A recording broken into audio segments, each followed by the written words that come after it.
think there may be a little problem with the polygon bar. 32? 32 polygons. This is super flat terrain. Whoa! I moved! The polygons have moved. And now it's struggling like, well, I'm not going to say that word. But it's struggling badly. Let's move away. 500. 500 on my little tiny thing. The bar's at full. Wow! 3,000. Yeah, I think the performance bar might be a little bit weirded out. It's down to 400, but it's still blah performance blah. So yeah, I think there might be a bug there.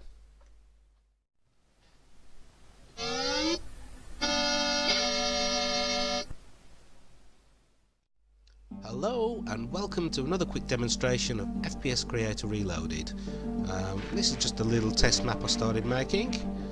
I've actually edited the floor, the terrain, just made it a bit different, just so it looks a bit different to normal. And as you can see, it's looking a little juddery, a little jerky, a little weird. Look at this. I've noticed this a few times since in the 4.5 release. It just goes super jerky and it's running decent frames per second. I mean, I'm recording, so it's nearly always capped at 24. But I can tell you I'm getting pretty much 60 frames per second at the moment in a scene like this. Not too much going on. The settings on pretty high, not massive, but you know, fairly high. Get the bloom up. Light raise up a bit. I'm still gonna get the same FPS. Bit of grass around. It's not the same grass as I chose when I did it. It seems to not remember this. Icy base is not being used. Let's just get icy. No, it's definitely an icy base. Thank you. Come on, load up. There we go. That's what it looks like. That's what it looked like yesterday. Yeah, but you can see this jerkiness is horrid. I don't know what's introduced it. Something strange is going on there. Because I'm definitely getting good performance. There's just something weird to do with the movement. It's making it jerky. It's moving like out of sync or something. I've set the V-sync to make sure it's not something stupid like that, but it's still causing it. So yeah, and here's Rolfie's cave again. Can't really see a lot, it's too dark. Glinty glint. Yeah, the floor's probably a bit too shiny at the moment, but I didn't actually mess around with the anything apart from the diffuse map, I don't think, so I don't know why it's gone quite that shiny, but yeah, just a quick one. So there's this bug, the jerkiness, and there's also the very annoying bug of the black screen of death. When you run a level, it just goes to a black screen with a white outline around it and does nothing. And it's not always a level that's, you know, didn't work before. It's worked fine. You've just tried it the next day and you haven't changed it, you haven't altered it, you haven't saved any different settings since from when you run it, and it still crashes. So that is a bit odd.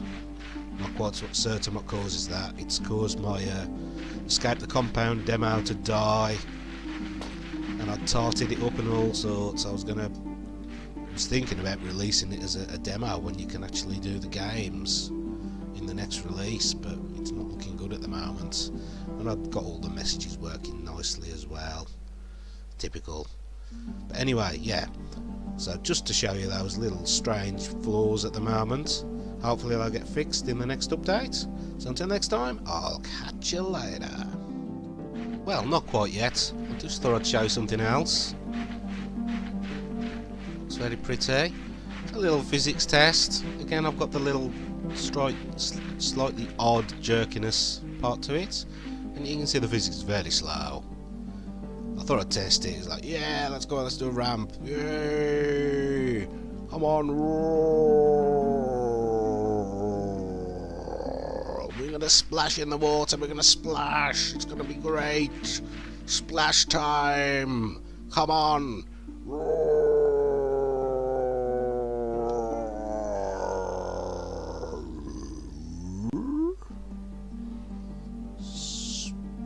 Splash? No splash. No splash. Oh well. Things we mess about with. Yeah. Didn't splash. I want that to splash. Give me splashes, Lee. Splashes. And speed. I want that to go plump, plop. We all want to play with the physics. Anyway. Oh yes, just as one last little thing. In the new version that's going to come out, and in this version, there actually are more shader options. It's not really been mentioned. But yeah, you got high, you got highest, medium, and lowest for your terrain. I found high works quite well. Highest is obviously better, but if you're struggling for performance, high works nicely. There's not enough on that yet. There's only the 2 still. And grass shader, that's reasonable as well. It doesn't really matter which one you pick on these, to be honest. If you haven't got grass, which I haven't on this one, it's sinking. It's going very, very slowly. If I sped the video up, it might look quite good, apart from the lack of splash. But yeah, this terrain shader has actually been worked on, because before it only had highest, medium, and lowest, I think. High is the new one, and it's worth using, I think, because it does get you a good extra lick in performance and looks quite nice. Looks similarly dark, and that was a complaint I had in the last when the shaders were added, because when you go to lowest, it's ugh. Yes, horrible, don't want that. But now you got sort of medium. You know, that I can live with that. I live with medium, but I prefer high. Yeah, unless you're using shadows, and I think even if you are using shadows, it still works. Oh no, perhaps it doesn't. Let's have a look. Is there a shadow around here? This looks like a shadow. No, there's no shadows, or at least the terrain doesn't cast shadows on itself, or not very good ones. Perhaps it's the lighting, don't know. But yeah, definitely if you're struggling for performance, there's a few more shader options there to play with that give you a bit more oomph. And it's definitely the fastest release yet, definitely without doubt. Anyway, definitely now. Until next time, I'll catch you later.